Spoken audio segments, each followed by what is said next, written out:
আজকে আলোচনা করব এই ভুট্টা চাষ নিয়ে। ভুট্টা একটি সম্ভাবনাময় ফসল। এটি 12 মাসে চাষ করা যায়।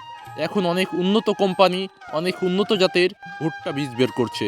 এটি চাষ করে কৃষকেরা বিঘা প্রতি 50 থেকে 60 মণ পর্যন্ত ফলন লাভ করছে। এটি শীতকালীন সময়ে চাষ করলে অধিক লাভবান হওয়া যায় এবং আধুনিক পদ্ধতিতে চাষ করলে 50 থেকে 60 মণ ফলন অনায়াসে লাভ করা যায়।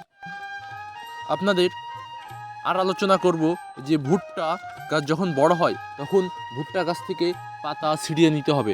এই দেখেন, এই ভুট্টা গাছগুলো থেকে পাতা ছুড়িয়ে নেওয়া হয়েছে। ভুট্টা গাছ থেকে পাতা ছুড়িয়ে নিলে কি হয়, আপনার ভুট্টার যে মোসার এটা পরিপুষ্ট হয় এবং অনেক গুণে ফলন বৃদ্ধি পায়।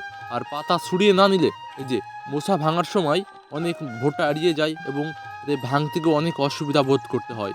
এজন্য জন ধরে ভুট্টার পাতা ছড়িয়ে নিতে হবে, তাহলে অনেক ফলন বৃদ্ধি লাভ করবে এবং পাশাপাশি ভুট্টা গাছটাও অনেক পরিষ্কার থাকবে। আসসালামু আলাইকুম।